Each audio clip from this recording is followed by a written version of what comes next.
জয় শ্রীকৃষ্ণ। রাধে রাধে। নমস্কার বন্ধুরা, আশা করি কুশলে আছেন।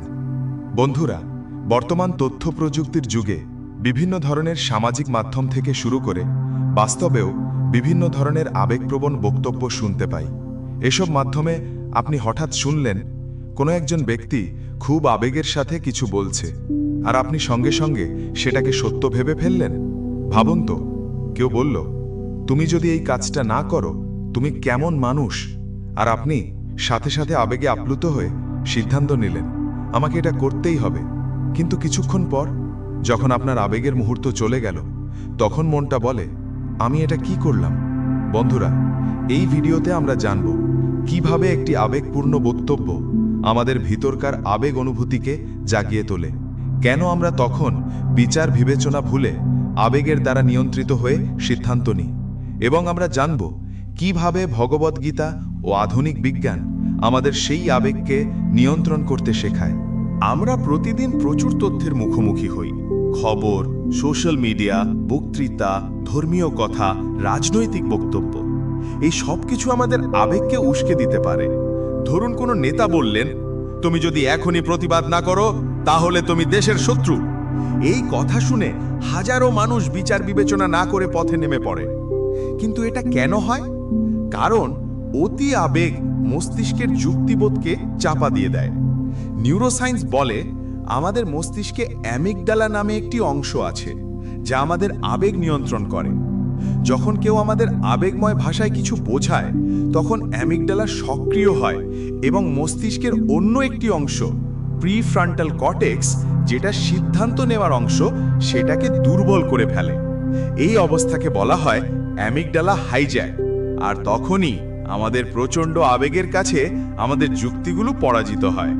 ध्यायतो विषयान् संगो संगात संजायते कामः कामात् क्रोधो भवति सम्मोहो सम्मोहात् स्मृतिविभ्रमो स्मृतिभ्रंशात् बुद्धिनाशो बुद्धिनाशात् प्रणश्यति। অর্থাৎ ভগবান শ্রীকৃষ্ণ ভগবদ্গীতায় বলেন, যখন কোনো বিষয় নিয়ে আমরা অতিরিক্ত ভাবতে থাকি তখন আমাদের ওই বিষয়ে আসক্তি জন্মায়।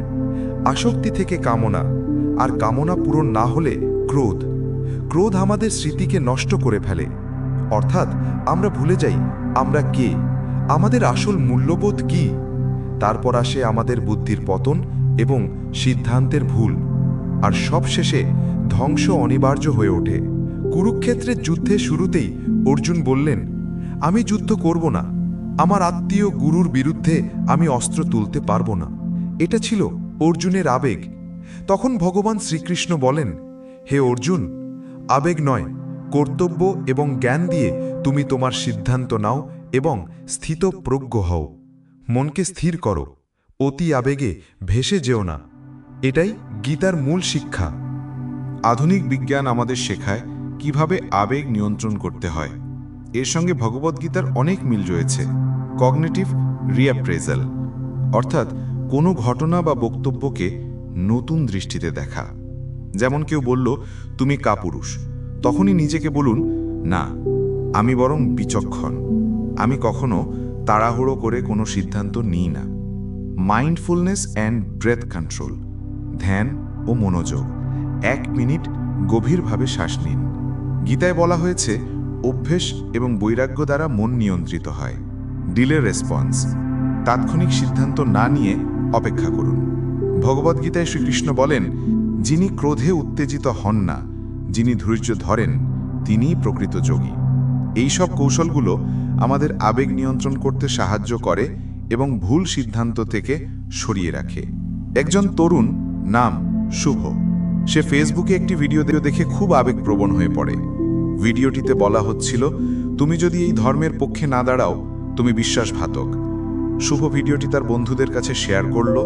সে ভিডিও কমেন্টস অপশনে কিছু মন্তব্য করল, যার জন্য তাকে পরবর্তী সময়ে আইনি জবাবদিহি করতে হলো। ঘটনাটি কি বোঝালো? কেউ আবেগপ্রবণ হয়ে একটি বিষয় ব্যাখ্যা করেছিল, আর শুভ যুক্তি বিবেচনা না করে আবেগে তাড়িত হয়ে সিদ্ধান্ত নিয়েছিল। ভগবদ্গীতার ভাষায়, সে নিজের ধর্ম বা কর্তব্য বুঝে কাজ করেনি। তার বিচার বুদ্ধি আবেগের কাছে হার মেনে গেল। এটা শুধু শুভর ক্ষেত্রে নয়, আমাদের অনেকের গল্প। এখন কোনো বিষয়ে আমাদের সঠিক সিদ্ধান্ত নিতে হলে কি করব? আমরা জানি আবেগ খারাপ নয়, কিন্তু আবেগে যদি আমাদের বুদ্ধি বিবেচনা ডুবে যায় তখনই সমস্যা। কেউ যদি একটি বিষয়কে এমনভাবে ব্যাখ্যা করে যাতে আপনি আবেগপ্রবণ হয়ে চিৎকার করতে, রাগ করতে বা হঠাৎ কিছু করতে প্রলুব্ধ হন, থামুন, ভাবুন, যাচাই করুন, তারপর সিদ্ধান্ত নিন। এটি গীতার স্থিতপ্রজ্ঞ হবার শিক্ষা। ভগবদ্গীতায় বলা হয়েছে, যুক্তির ভিত্তিতে কর্ম করা উচিত, আবেগের বশে নয়। বিজ্ঞানও বলছে, ডিলে, তাৎক্ষণিক সিদ্ধান্ত না নিয়ে অপেক্ষা করুন। রিঅ্যাপ্রেজ, কোনো ঘটনা বা বক্তব্যকে নতুন দৃষ্টিতে দেখুন। ব্রিথ, গভীরভাবে শ্বাস নিন। এই ভিডিও যদি আপনার ভালো লেগে থাকে তবে এটা শেয়ার করুন, কারণ হয়তো এই ভিডিও কারো জীবন বাঁচিয়ে দিতে পারে, কারোর ভুল সিদ্ধান্তকে থামাতে পারে। মন্তব্যে জানান আপনি কখনো আবেগে ভুল সিদ্ধান্ত নিয়েছেন কি? জানতে চান গীতার আরও শিক্ষা? তাহলে চ্যানেলটি সাবস্ক্রাইব করুন। জয় শ্রীকৃষ্ণ। রাধে রাধে।